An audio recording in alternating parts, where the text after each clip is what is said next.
One way of defining terrorism is to see how it relates to and differentiates from other related concepts, which include brutal violence, including violence by organized crime groups as well as by insurgent groups. And so terrorism and insurgent groups can overlap. In some cases, like with the Tamil Tigers in Sri Lanka and ISIS in the Middle East and the Afghan Taliban in Afghanistan, they have been regarded as both terrorist and insurgents because of the scope of their operations.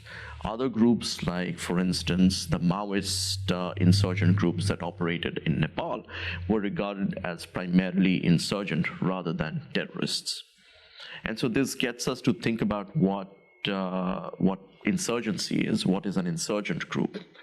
Some of the key components of an insurgent group include, or at least their objectives, include overthrowing the government in their areas, which they seek to control, establish their own administration. They primarily target elements of the state, which includes police, the military, other organs of the state. As compared to terrorist groups, insurgent groups bestow a higher priority on getting support from the local populations. So these are 3 or 4 of the key distinctions between insurgents and terrorists.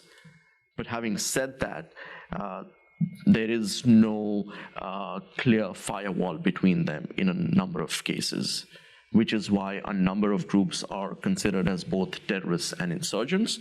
But we need to understand that these concepts do differ, and they have a bearing on counterterrorism and counterinsurgency operations.